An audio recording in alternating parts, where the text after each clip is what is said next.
अस्सलाम वालेकुम वरहमतुल्लाहि ताला वबरकातुहू। आज का मेरा ये वीडियो है उन वालिदैन के लिए जो अपने बच्चों को दीनदार बनाना चाहते हैं, जो चाहते हैं कि उनके बच्चे बेहतरीन तरबियत पाकर बेहतरीन नमूना मुआशरे के अंदर बने। आपको पता होना चाहिए कि बच्चों की अल्लाह रब्बुल इज़्ज़त तक रसाई के लिए जो सीढ़ी है उस सीढ़ी का नाम वालिदैन है। बच्चे अल्लाह रब्बुल इज़्ज़त को उसी वक्त पहचान पाते हैं जब वालिदैन उनको अच्छी तरबियत से आरास्ता करते हैं। वही बच्चे अल्लाह रब्बुल इज़्ज़त का कुर्ब पाते हैं कि जिन बच्चों को वालिदैन की तरफ से वहां तक पहुंचने की सीढ़ी मिली हो। चूंकि बच्चा जो होता है ना, वो बोलने से कम देख करके ज्यादा सीखता है। यानी ये कि आप बच्चे को ये ना बताएं कि दीन क्या है और किस तरीके से काम करना चाहिए, किस तरीके से नमाज पढ़ना चाहिए, किस तरीके से पेश आना चाहिए किसी के साथ नहीं, बल्कि अगर आप उसको ये सारी चीजें सिखाना चाहते हैं, उसके अंदर ये सारी चीजें डालना चाहते हैं, तो खुद वैसे बन जाइए। यानी कि अगर आप अपने बच्चे को दीनदार बनाना चाहते हैं तो खुद दीनदार बनकर के उसके सामने आ जाइए। यकीन जाने कुछ ही दिनों के बाद आप खुद देखेंगे कि आपका बच्चा भी दीनदार बन जाएगा। क्योंकि बच्चा, जैसा कि मैंने बताया, कि बोलने से कम देखने से ज्यादा सीखता है। बच्चा जब माँ को या घर के जो मर्द हैं उन लोगों को देखेगा नमाज पढ़ता हुआ या नमाज के लिए मस्जिद की तरफ जाता हुआ, घर में वुजू करता हुआ, घर में टोपी लगाता हुआ, तो जाहिर सी बात है कुछ दिनों के बाद बच्चा अपने बड़ों को देख करके वैसा ही बनता हुआ नजर आएगा, जो कि वालिदैन के लिए एक खुशी की खबर है और उनकी जो आरज़ू और तमन्ना है उसके पूरा होने के बहुत करीब है। आप देखें, घर की माँ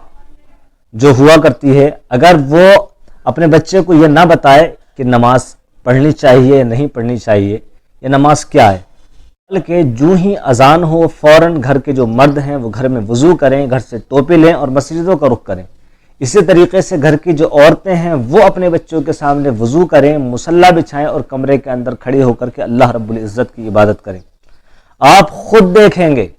कि आपका बच्चा कुछ ही दिनों के बाद वैसा ही करता हुआ नजर आएगा। और जो जो वो थोड़ा बड़ा हो जाएगा तो उसके जहन के अंदर कुछ सवाल भी आएंगे कि ये क्या है। तो आपको कोशिश ये करनी है कि उसके जहन में ये क्या और कैसे का सवाल नहीं आना चाहिए, बल्कि उसके जहन में सबसे पहले ये सवाल आना चाहिए कि ये क्यों है, ऐसा क्यों करती हैं अम्मी जान आप,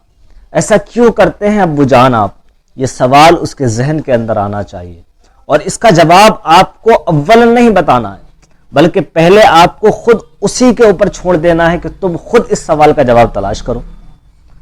देखेंगे आप कि जब उससे कहा जाएगा कि ऐसा हम क्यों करते हैं तो वो सोचेगा, थोड़ा सा जहन दौड़ाएगा और दौड़ाने के बाद फिर वो आपसे फिर पूछेगा। अगर उसकी समझ में नहीं आएगा कि अम्मी जान आप ही बताएं कि ऐसा क्यों करते हैं, तब आप उसको बताएं कि जिस अल्लाह रब्बुल इज़्ज़त ने हमें पैदा किया है उसका हुक्म है कि तुम ऐसा करो, इसलिए हम ऐसा करते हैं और ऐसा करने से हमें उससे मुलाकात हो जाती है, हमारी उससे मुलाकात हो जाती है, इसलिए हम ऐसा करते हैं। यकीन जाने अगर आपने उसको ये बात बताई कि जिस रब ने, जिस अल्लाह ने हमें पैदा किया है उसका हुक्म है कि हमें ऐसा करना चाहिए और ऐसा करने से उससे मुलाकात हो जाती है, ये बात उसके जहन में बैठ गई, तो आप यकीन रखें, आप समझ लें इस बात को कि जो कुरान मजीद फुरकान हमीद में इन्ना सलात तन्हा अनिल फहशाई वल मुनकर जो आयत करीमा है जिसके अंदर बताया गया है कि नमाज बेहयाई और बुरी बातों से रोकती है, यकीन जाने कि आपका बच्चा उसी नमाज का आदी बनता हुआ नजर आएगा जो नमाज बेहयाई और बुरी बातों से रोकती है। तो आज ज़रूरत है इस अम्र की कि हम अपने बच्चों की अच्छी तरबियत करें। तो बच्चों की अच्छी तरबियत हमारे कहने से नहीं बल्कि हमारे करने से होगी। अगर आप अपने बच्चों की अच्छी तरबियत करना चाहते हैं تو جو آپ اس کو بنانا چاہتے ہیں ویسے خود بن کر کے اس کے سامنے آ جائیں، اس کے سامنے نمونہ بن جائیں، یقین جانیں کہ آپ کا بچہ ویسا ہی بنتا ہے۔